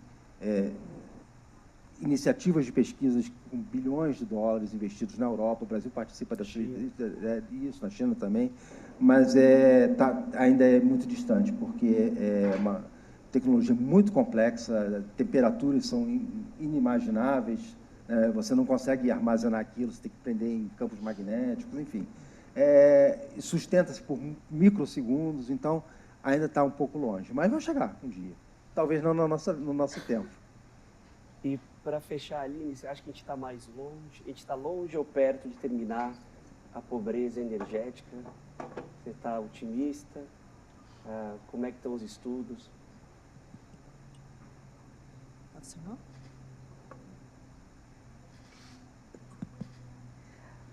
A questão da pobreza energética, ela vem... Recentemente, a gente começou a discutir isso lá dentro do DPE e é de suma importância, porque um dos objetivos até do governo é a gente conseguir fazer uma transição que fosse justa e equilibrada. E a pobreza se explica muito pelo ODS 7, né, do Desenvolvimento Sustentável da ONU, que fala que você teria que ter energia segura, limpa e acessível para as pessoas, né, para a população. E, infelizmente, a gente não tem, e a gente precisa fazer essa relação, porque a energia, a falta de acesso, ele é um indicador de pobreza muito relevante, né? Sim. E a gente, enquanto país em desenvolvimento, a gente precisa de energia para se desenvolver, diferente dos países desenvolvidos. E a gente questiona, inclusive, a questão dos países desenvolvidos já estarem no topo do consumo e a gente ainda está no meio do caminho, precisando se desenvolver. Então, a gente precisa, por isso que a gente falou do trilema, né? A gente tem que ver essa parte da segurança energética, porque ela atrela ao desenvolvimento nacional. Se está longe, quando o nosso colega falou, o Adriano botou ali no quadro, né? E eu até agradeço os dados que ele colocou da EPE, quando ele fala que muito da população ainda cozinha com lenha, isso é absolutamente verdade. E não é só pessoas, são mulheres, né? Quem morre são as mulheres e crianças. Então, é um índice muito assustador em relação a isso. E para a gente conseguir combater, tentar diminuir, reduzir essa pobreza, a gente precisa dar acesso à energia a essas pessoas. A gente precisa de um combustível para cocção, né, para cozimento, limpo e não perigoso. E uma coisa que a gente quase não discute e que é super relevante é o acesso a transporte também. Sim. Né? Então, assim, é um ponto que a gente está olhando também, o transporte limpo e um transporte eficiente, porque isso também é um índice grande de pobreza no nosso país. E agradecer, quando ele fala, né, da EPE, e eu não sei se as pessoas sabem, né, a gente é um braço técnico do Ministério de Minas e Energia. A gente faz estudos, ainda não temos uma sessão de cartomante, não temos, assim, uma sessão de vidente, não tem cacique cobra coral, a gente trabalha com cenários, tá? A gente é o braço técnico, a gente assessora o Ministério nas decisões das políticas energéticas nacionais. A gente tem até assento no CNPE, enfim, a gente está tentando, sem fazer adivinhação, com base em informações seguras e muito de Estado, né? A gente não tem aquela coisa de você muda um governo e outro, a gente vai, e o dado vai de acordo com aquele governo. A gente procura manter com base, com números, tá? Então, tudo que sai da EPE, ela tem uma base que é suficientemente boa para o Ministério tomar a decisão dele com alguns cenários possíveis. Aline, incrível o trabalho de vocês, principalmente esse olhar social da economia. Vou terminar com a frase do nosso CEO, Andrew, tem que ampliar diversificando. Obrigado por vocês.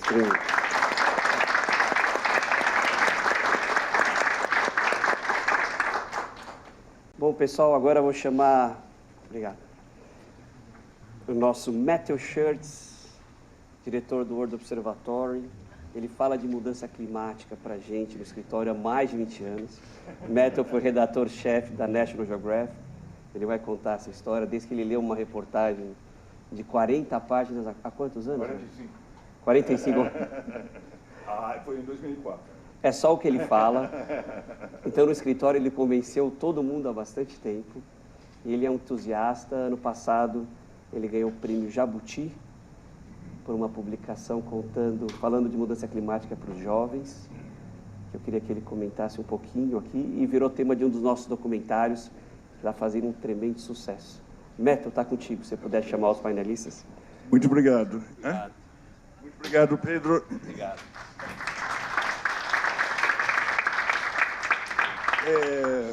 Nós vamos falar de energias renováveis agora nesse painel. Falando, eu não quero falar muito de mim, mas eu conto essa história eu sou jornalista, sou americano, eu não sou de Sorocaba, esse sotaque é da Califórnia mesmo, e por ser muito bilíngue, em 1999, a editora Abril me chamou para editar a revista National Geographic no Brasil, a edição brasileira da National Geographic. E aí eu estou lá, e esse é um sonho de todo jornalista, pelo menos daquele tempo, jornalista de texto e tal, e eu aceitei o emprego sem nem perguntar quanto pagava. Que hoje eu acho que foi o mesmo, mas podia ter aproveitado para negociar. Mas aí estou eu gosto de contar essa história, aí estou eu editando o material americano, combinando com o material brasileiro que a gente produzia sobre o país e tal, e chega uma reportagem de 45 páginas para a gente traduzir do inglês para o português sobre mudança climática. E eu não sabia nada. Eu sou jornalista, sou um homem de letras, assim, não é um assunto e tal que eu dominava nada. E ao traduzir aquilo, eu tive que ler 20 vezes, 30 vezes, em inglês, em português. As traduções foram criticadas por professores americanos, tudo isso para dizer, no fim eu falei, gente, essa questão é muito séria. Nós precisamos, ninguém está falando nisso, nós precisamos lidar com essa questão. Então, só para dizer que eu acho que, como todo mundo aqui, eu me encantei com esse tema. Eu não sei se encantar. E de lá para cá, há 20 anos que eu venho tentando entender o mercado de energia, a transição energética e a passagem e a possibilidade. Eu fico olhando, eu gostei muito da imagem que o Gessner colocou, como pole position, porque eu torço, assim, nossa, subiu a índice de renováveis, a hidrogênio verde vai funcionar, nós vamos conseguir fazer isso. Eu fico muito voltado para soluções e tentando traduzir, porque eu acho que a comunicação é fundamental e nós temos muita dificuldade, eu sinto muita dificuldade, estou empenhado nisso há 20 anos, em falar desse tema para o público em geral. Bom, dito isso, deixa eu chamar os especialistas. Primeiro, Júlia Reina, que é Head de Marketing da Econ Energia. Matheus Eurico, meu xará, Head de Energia Eólica Offshore da Abiólica. Matheus, tudo bom? Tudo bom? Guilherme Corte, presidente da Associação Brasileira de Produtores de Bambu. Marcelo Xavier, diretor-presidente da Green Yellow.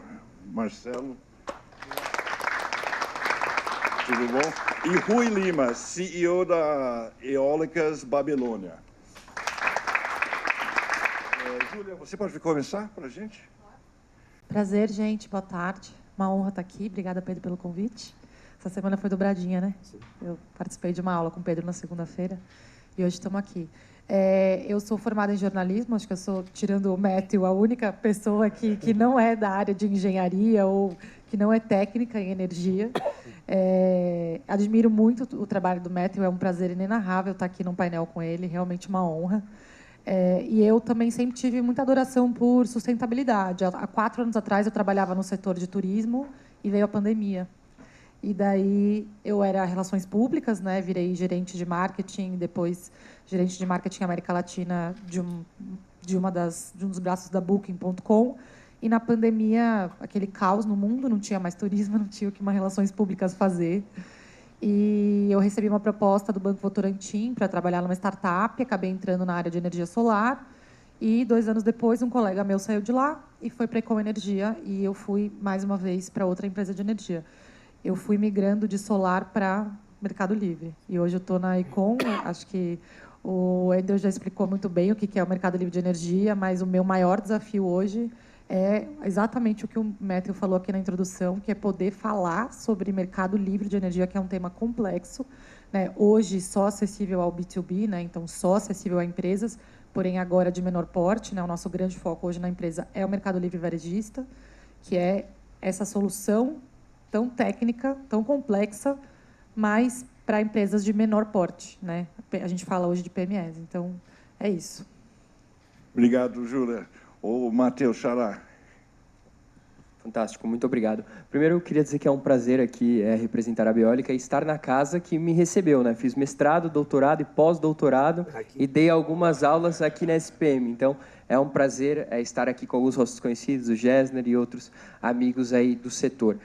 Bom, a Abiólica é a Associação Brasileira de Energia Eólica e Novas Tecnologias, e a Abiólica ela trabalha para consolidar as principais discussões de regulação e cadeia produtiva associada à eólica onshore, offshore, novas tecnologias. Quando falo novas tecnologias, eu digo hidrogênio, mercado de carbono e eólicas offshore, armazenamento também, né?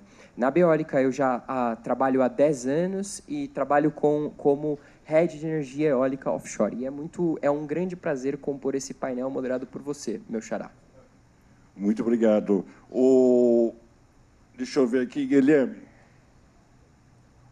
Boa tarde a todos. Obrigado, Pedro. Matthew, um prazer estar aqui.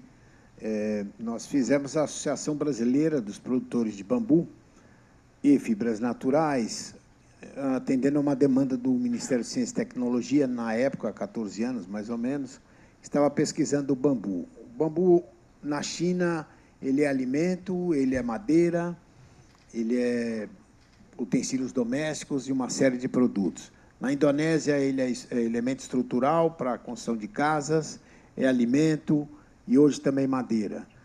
No Japão, ele é utensílios domésticos e construção. No Brasil, quando a gente pensou o bambu na época, Ele era papel, né? O Brasil tem grande tecnologia na fabricação de papel de bambu já desde os anos 70, 80. E aí vimos a possibilidade, a gente conversando com diversos parceiros, numa noite de conversas, todo mundo falou que jogava bambu na fogueira, né? Só para ouvir o pipoco, né? Aí assustava todo mundo, jogava lá bambu escondido e pá, pipocava.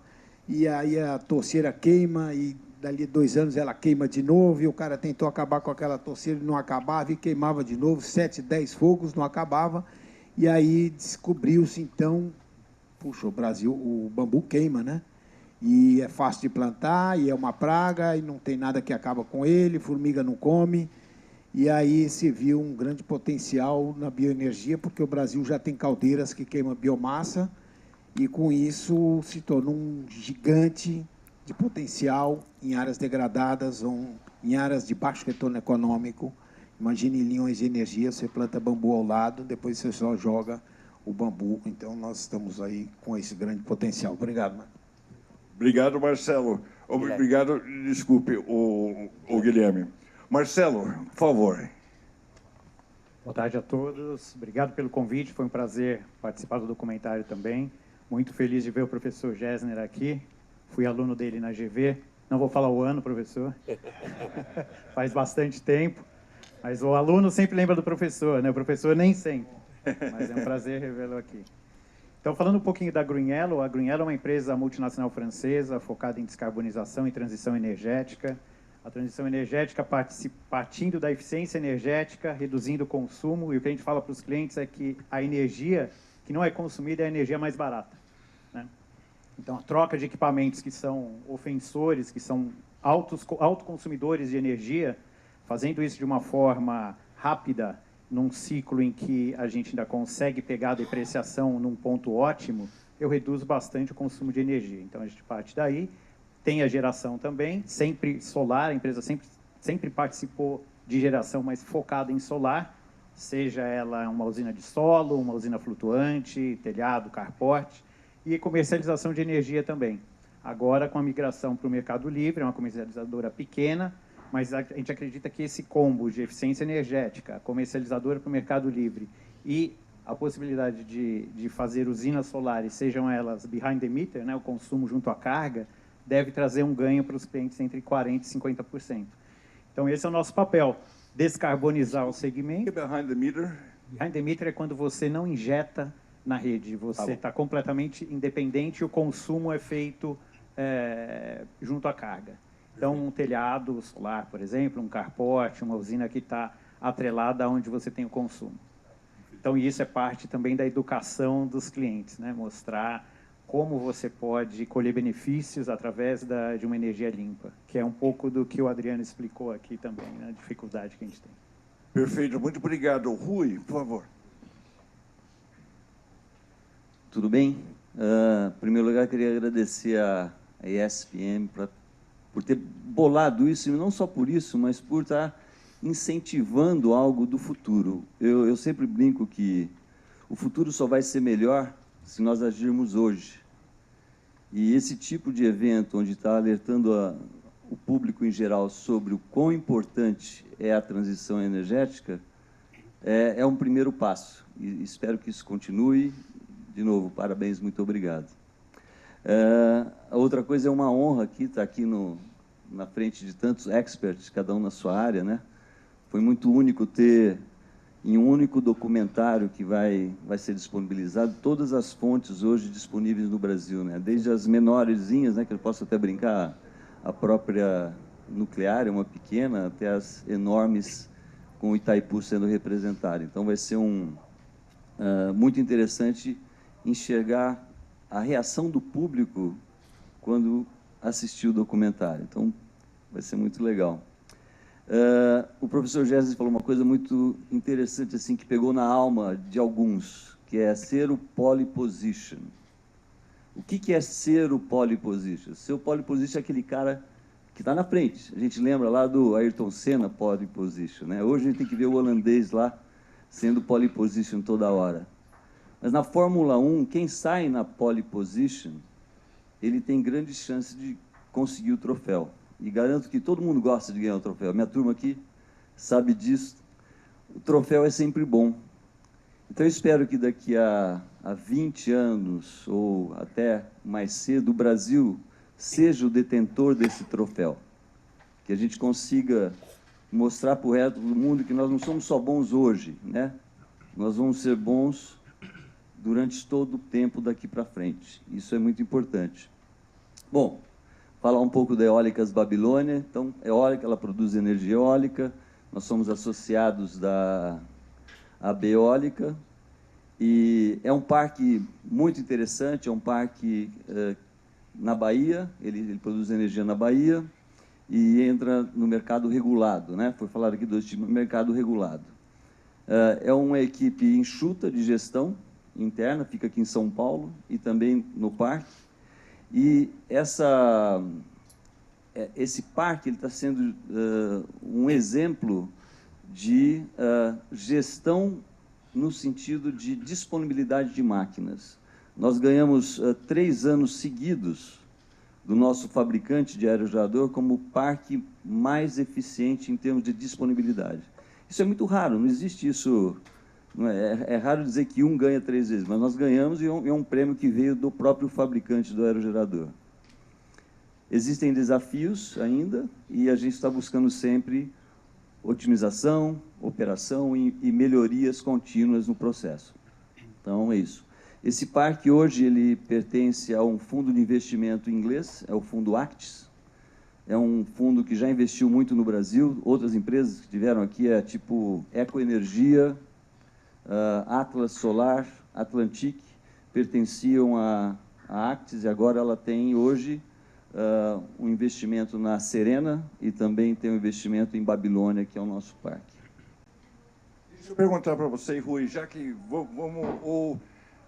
como está a eólica? Está andando bem? Qual é o futuro da eólica e quanto que a eólica pode suprir de energia no Brasil?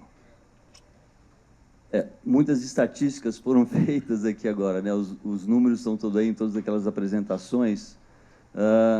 A eólica hoje no Brasil, eu acho que o Mestre vai falar muito mais que isso, né? Mas a ideia, hoje nós temos mais ou menos 30 gigawatts a 32 gigawatts instalados no Brasil, grande parte dele no mercado regulado, a outra parte no mercado. Mas as estatísticas e os estudos de vento no Brasil dizem que onshore pode chegar a 700 giga e offshore mais 700 giga. Então, ou seja, nós estamos no início da ponta do iceberg. O que é 30 em 700? O que é 30 em outros 700 offshore? É um desafio grande. Qual que é o desafio grande? Ter consumo. Então, à medida que o Brasil cresça, à medida que exista consumo, vai se investindo e retroalimentando a cadeia de geração. Muito obrigado. Rui, uma coisa que eu gosto de comentar é que isso é muito complicado. Todo esse mercado, a regulação do mercado, nós estamos falando do futuro e, como diz o famoso físico Niels Bohr, o dinamarquês, eu gosto de citar, ele diz que prever é difícil, sobretudo o futuro, né? E nós precisamos de investimentos pesados que exigem um conhecimento do futuro. Nós temos o mercado livre, nós temos o mercado regulado, nós temos diferentes tipos de renováveis que entram em fases que não são estáveis. E, para complicar tudo isso, como o Gessner bem colocou, nós estamos sendo forçados a fazer essa transição. Não é uma transição natural, como foi do óleo de baleia para o petróleo. É uma transição totalmente diferente. Eu queria perguntar para a Júlia, pedir para ela explicar como que o mercado livre pode ajudar a acelerar essa transição no Brasil. Obrigada, Matthew. Eu acho que o ponto principal, assim, o maior desafio de mostrar esse potencial do mercado livre é realmente essa questão de poder comunicar para o mercado, né? Eu entrei na Econ tendo que estruturar uma área de marketing do absoluto zero, né? A empresa a Econ já esse ano faz 22 anos de mercado. é uma comercializadora com 22 anos que nunca precisou de uma área de marketing. Por quê? Porque até então era só uma equipe comercial que abordava grandes indústrias, né? A gente tem hoje na nossa carteira clientes como Volkswagen, Balduco, Heineken. Então, a gente tinha... a venda era feita muito num relacionamento executivo especialista, porque dentro dessas grandes indústrias existem especialistas de energia, como todos vocês muito bem devem saber.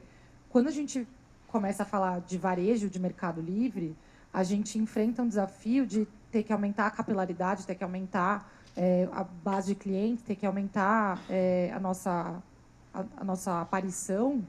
E aí, como que a gente faz isso, né? Como que a gente vende para um público que não sabe o que é o nosso produto?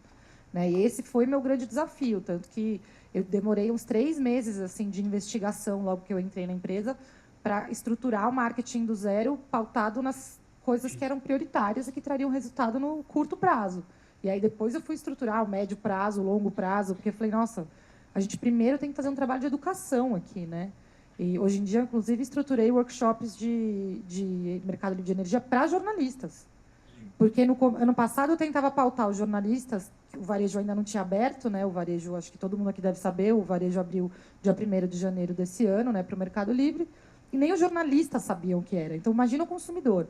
Então, assim, o Mercado Livre tem um potencial gigantesco de levar energia renovável de forma extremamente simples e acessível para pequenos e médios empresários nesse momento. E, como eu mostrei na aula com o Pedro na segunda-feira, descendo a pirâmide, se todas as regulações passarem na velocidade que a gente espera, né, como acho que todo mundo falou aqui mais cedo, a gente espera que o Mercado Livre fique acessível para o grupo B, né, para baixa tensão, em 6, 8 anos no máximo, né? E aí, como é que as pessoas vão saber o que é Mercado Livre, né? Porque é isso, o Mercado Livre hoje ele é uma mudança de contrato só. Ele não requer nada muito técnico, não requer obra, não requer grandes investimentos. Então, ele é uma possibilidade incrível de levar energia verde. No nosso caso, a gente só comercializa energia limpa. Inclusive, toda a nossa energia comercializada ela tem I-RECs, né? A gente sempre comercializa energia junto com os I-RECs, que é um certificado que garante a rastreabilidade, né, daquela energia limpa. E ele só assina um contrato e ainda está pagando 30%, 35% mais barato na energia. Então, não dá para ser mais acessível que isso. Uma assinatura de contrato, a energia mais barata e ainda assim limpa. Então, acho que é assim que o Mercado Livre colabora para esse crescimento e para essa acessibilidade da energia limpa no Brasil. Ótimo, obrigado, viu? Ô, Marcelo, você pode falar um pouco mais de eficiência? Nós estamos falando de 700 mega offshore, 700 mega onshore, Mercado Livre, uma expansão. E talvez tenha uma chave aí que é pouco falado e não é sempre tão sexy assim, né? É economizar energia. Como funciona isso e como funciona na Green Yellow? A eficiência energética, ela deveria ser o começo desse trem, né, dessa locomotiva. Então, você poupa e depois você gera, você vai gerar um pouco menos, a sua necessidade cai, e depois você comercializa o seu saldo que você precisa de excedente, que você não consegue na sua geração limpa, né, vamos dizer assim. É um exercício difícil para fazer com os clientes, né? Aquele chavão de que o ESG vai vender. O ESG não vende, né? O ESG pode punir quem não faz, mas ele não ajuda a vender. Então, hoje a gente vê uma resistência muito grande de alguns clientes, principalmente setores mais tradicionais, de fazerem a transição energética, de comentarem, de entrarem efetivamente. Alguns clientes no Brasil, eles são forçados pela matriz, que precisa fazer com que todo o ecossistema esteja engajado no net zero e todas as filiais possam trabalhar assim. Então, hoje a gente vê uma demanda que vem de fora, não é uma demanda daqui, né, uma demanda local por simplesmente você engajar no movimento e custear esse ESG. Então, a gente brinca com os clientes dizendo que tem um E antes, que ele quer ver, é o econômico. É o econômico, depois a gente vai para o ESG. Se não tem o Ezinho antes, a conversa já fica bem difícil, né? Então, tem que ter o incentivo para que ele possa se movimentar, que possa engajar em algumas práticas que a gente quer colocar de eficiência energética. E às vezes é muito no-brainer, né? o que a gente faz. Então, uma troca de equipamento em que eu financio o CAPEX, eu alongo isso, Eu vou até a depreciação do equipamento. De equipamento, só para dar uns exemplos para a gente, por favor. Desde iluminação até caldeiras, ar comprimido, HVAC, sistemas de ar-condicionado, ventilação, água gelada. Então, é muito palpável o benefício para o cliente no final do dia. Mas ainda existe alguma resistência de ser proprietário daquilo e não pensar num utility as a service. Assim, eu garanto para você aquela temperatura, naquelas condições, se eu não garantir, eu vou ser penalizado. E isso faz parte do contrato. Não, eu prefiro ser o dono do ventilador, do ar-condicionado e ter o meu funcionário ajustando ali e gastando energia, né? Supermercados, por exemplo, a gente faz uma gestão de algumas lojas desde que ele abre até o horário que ele fecha. Então, chega Rio de Janeiro, por exemplo, um gerente de loja coloca o ar-condicionado a 16 graus às 6 da manhã. Ele vai abrir às 8, mas ele quer que a loja esteja fresquinha para atrair o cliente. Mas ele não precisa fazer isso, ele está lá bombando o ar-condicionado, gastando energia, e aí você tem uma limpeza à noite. Então, ele acende tudo no supermercado. Não precisa, 30% você já consegue ter uma iluminância suficiente para você fazer uma limpeza da loja. Então, são pequenos detalhes que podem trazer eficiência, mas parte também da educação do cliente, um aculturamento de redução de consumo mais inteligente. Muito obrigado. Xará, conta para nós da energia offshore. Como estamos, qual é o potencial e qual é como é que está o timeline, assim, para eu usar o inglês aí? Excelente pergunta, Xará. E primeiro eu queria dizer que é sempre um prazer estar com associados aqui no nosso painel, né? Eólica Babilônia, Econ. Eu participei da criação do IREC, então é uma satisfação ouvir que o IREC já está sendo uma forma de valoração do atributo socioambiental. Então, para a gente entender as eólicas offshore, é importante a gente compreender quanto a gente tem de capacidade instalada de eólica no mundo hoje. A indústria eólica alcançou a marca de 1 terawatt de energia eólica instalada ao redor do mundo, dos quais 75 gigawatts são de eólicas offshore, ao passo que todo o restante é de eólicas onshore, ou seja, mais de 946 gigawatts são de eólica onshore. Isso demonstra que a tecnologia eólica offshore é uma tecnologia que tem escalado. Eu vi a gente comentando sobre a China aqui e algumas questões. Há 4 meses atrás eu tive a oportunidade de estar na China, em Shenzhen, e eu fui na Daya Bay Power Plants, que é uma usina nuclear. Fantástico o trabalho deles. Tive a oportunidade de ir num parque eólico offshore em Guangdong, que fica numa região ali próxima da Daya Bay Power Plants. E quando a gente olha o trabalho feito em volta da eólica offshore, do hidrogênio e de outras tecnologias, a gente observa que o trabalho é um trabalho de neoindustrialização. É um trabalho de atrair novas oportunidades de negócio. E quais são essas oportunidades de negócio? São oportunidades de negócio que foram faladas aqui. Data centers, hidrogênio, alternativas de inteligência artificial. Todas essas alternativas farão parte de uma industrialização, dos quais não é só a China que está fazendo isso, outros países estão fazendo, cada país com a sua rota, né? Reino Unido com leilões de descarbonização, outros países com Como funciona um leilão de descarbonização? Perfeito. Eu vou chegar na offshore, mas era aí que eu ia chegar. Mas já que estamos... Um leilão de descarbonização seria, por exemplo, o ITOG na Escócia, em que os projetos e as plataformas de petróleo e gás são selecionadas para serem descarbonizadas por meio das eólicas offshore. Então, tivemos diversas reuniões com o State Crown na Escócia e eles trouxeram isso, que é um trabalho de ensinamento. Só que tudo isso faz parte de um projeto de industrialização. Eólicas offshore, Matthew, não é para agora, é para daqui 8 anos. Só que a gente precisa começar a discutir o marco regulatório agora, tá? Cada dia que a gente perde da aprovação desse marco regulatório é um dia ou um ano perdido. Então, por isso que a gente fala que o planejamento e os órgãos planejadores precisam vislumbrar a diferença entre as tecnologias no longo prazo. A tecnologia eólica offshore é uma das tecnologias mais aptas a escalar a transição energética. Estamos falando de aerogeradores de 22 megawatts. Obviamente, a solar ela vai crescer, como mostrado aqui pelo Adriano, mas quando a gente fala em potencial de escala, eu estive na fábrica da Mingyang, eu vi aqueles aerogeradores. tá, pessoal? A gente está falando de aerogeradores de 16 megawatts de potência, tá? 22 megawatts de potência. Então, a capacidade de escala de eólicas offshore, ela traz o capital intensivo que a gente busca para a industrialização.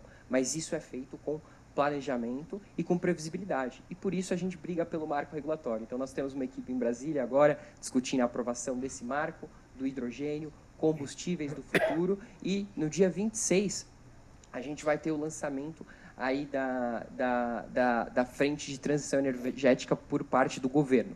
Então, assim, uma série de iniciativas já estão sendo realizadas para impulsionar as novas tecnologias como um todo. Perfeito, muito obrigado. O Guilherme, qual é o papel do bambu na recuperação de áreas degradadas? Obrigado, viu? O bambu tem... o potencial do bambu na recuperação de áreas degradadas, ele é um vegetal extremamente fácil de plantar. Ele aceita áreas arenosas, ele aceita resíduos de pasto, pastagens, você consegue recuperar. Foi o que aconteceu com a FS Bioenergia, lá em Mato Grosso, em Nova Mutum, onde eles plantaram 15 mil hectares para complementar a energia para gerar as caldeiras deles. Então, o bambu tem todo esse potencial na recuperação de áreas degradadas, isso em diversas partes do mundo estão sendo feito. O Brasil hoje é a liderança mundial no plantio de bambu. Nós já temos colheita mecanizada desse bambu, viabilizando 100%, ele hoje fica 20% mais barato do que o eucalipto no sistema energético. Você pode mesclar com qualquer outra biomassa, a questão das caldeiras de alta pressão e baixa pressão também. Quer dizer, e o melhor do bambu, ele capta 3 vezes mais CO2 da atmosfera do que qualquer outro arbórea. Então, essa gramínea, ela vamos dizer, é uma carta na manga para o Brasil, que vai ter o maior potencial do mundo de produção, com as nossas terras relativamente planas, em gerar essa energia para o agronegócio, principalmente as agroindústrias, como está fazendo a Combioenergia aqui em Sorocaba, que plantaram 300 hectares aqui ao lado de São Paulo. Então, essa em áreas degradadas. E por quê? Quando você tem uma pressão gigantesca hoje sobre terras boas, hoje a pressão é soja, eucalipto, milho, entre outros grãos e outras commodities, agrocommodities, você tem uma dificuldade na recomposição dessa terra. 5 anos parada com eucalipto, essa conta já está quase não fechando mais. Quando você entra com bambu em áreas de baixo retorno econômico, onde até o eucalipto era difícil ir, você então viabiliza grande parte do setor agro do Brasil. Vamos dizer aí que 10% de qualquer fazenda tem sua área degradada, você consegue recuperar esta área gerando energia no entorno. E a colheitadeira desenvolvida, que está agora, nós estamos no 0.0 de tecnologia no bambu, ela hoje já é mais rentável 20% nessa questão da colheita do que o eucalipto. Então, nós podemos pensar o bambu a longo prazo, o Estado está aqui, vamos pensar esse bambu, vamos colocar ele lá, o bambu como potencial. Você vê, no estado de São Paulo fizeram o levantamento das biomassas disponíveis e não colocaram o bambu. E tem bambu em todo o estado, né? Então, a gente tem que olhar para isso, hoje pensar como se a caixinha não existisse mais, né? A caixinha não existe mais. Fora da caixinha, dentro. Hoje, como se dá para prever, não dá. Então, vamos pensar todas as oportunidades e o bambu entra aí no cenário brasileiro como um grande potencial de energia limpa. Obrigado. Muito obrigado. O Rui, me conta uma coisa, uma pergunta que eu não resisto a fazer é o seguinte: eu li na sua ficha que você trabalhou com energia renovável nos Estados Unidos. Você podia contar qual é a diferença de trabalhar lá e trabalhar cá com esse tema? Interessante, nunca me fizeram essa pergunta. Coincidentemente, eu fiquei 10 anos nos Estados Unidos, então foi um período longo, e durante o início da minha carreira nos Estados Unidos, eu fui convidado para trabalhar num parque eólico. Eu nem sabia o que era um tal do parque eólico, né? Então, os Estados Unidos naquela época tinha 4.000 megawatts instalados. Imagina, hoje o Brasil tem 30, os Estados Unidos já está perto de 200, né, Matheus? Então, o que eu percebi no período, eu trabalhei lá numa grande construtora, epecista, depois eu passei a trabalhar para um fabricante de aerogeradores americano, que era o meu cliente. Ele olhou lá, Rui, pô, vem. E na época, esse fabricante se interessou muito pelo Brasil, porque começou o Finame, a primeiro incentivo para ter a nacionalização via Finame das máquinas do Brasil. E aí eu voltei para o Brasil, então, com esse fabricante, para iniciar todo esse processo. A grande diferença que eu percebi é na velocidade que as coisas acontecem. Eu não sei se aqui a gente precisa de muita supervisão, muita organização ou muitas regras. O meu primeiro parque eólico em 2003, há 21 anos atrás, eram 112 turbinas GE, e as máquinas entraram no parque em junho de 2003. Não é a máquina aerogeradora, é a máquina para abrir a estrada, tá? A planta de concreto, etc., em junho. Dia 31 de dezembro de 2003, no mesmo ano, tinha 112 turbinas comissionadas e funcionando. Em pouco mais de 6 meses, um esforço enorme, eram 5 linhas de guindaste, 2 plantas de concreto, ou seja, a velocidade lá foi muito maior do que depois eu experienciei aqui no Brasil, tratando do mesmo assunto. Então, e a outra coisa, a parte das licenças de construção, poucas interrupções eventuais durante a construção.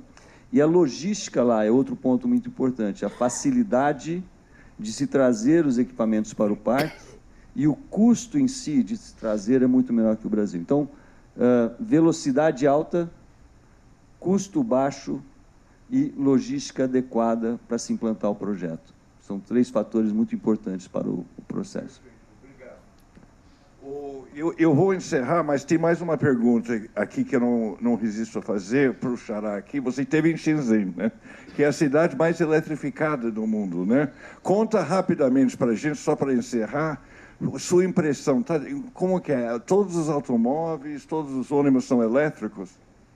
Bom, a frota de táxi é toda da BYD, né? É a cidade do BYD. Então, a gente observa esse ecossistema como um ecossistema de impulsionamento da demanda. E foi muito legal o gráfico do professor Gessner, e inclusive recomendo o livro do professor Gessner, Desafios para a Infraestrutura no Brasil. Muito bom esse livro, que abarca aí discussões de neoindustrialização, que podem já ajudar a gente. Mas, quando a gente fala em cidades como Shenzhen, a gente precisa observar que são cidades que estão ali criando um ecossistema para impulsionar a demanda.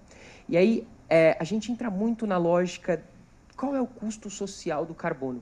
Fazer a transição energética é caro, mas quão caro é tirar o carbono que já foi emitido na atmosfera? Então, é caro investir em nuclear, é caro investir em eólicas offshore, tudo isso é caro. E o quanto é caro as mudanças climáticas, os impactos que a gente está sofrendo. Tá? E isso não é novo, tá, pessoal? A gente pode ir em William Nordhaus, vencedor do Prêmio Nobel. Em 1992, ele escreveu um artigo revisitando o custo social do carbono. Esse artigo já traçava e tentava, a partir de modelos econômicos, falar sobre esse custo social. Então, o exemplo que a gente precisa de Shenzhen é um dos caminhos para impulsionar e justificar algumas diretrizes para mercados em desenvolvimento, como o caso do Brasil. Tá? Então, se a gente seguir algumas rotas alternativas, a gente pode conseguir diversificar a nossa matriz, como foi falado aqui pelos nossos painelistas. Muito obrigado a todos os participantes, foi ótimo.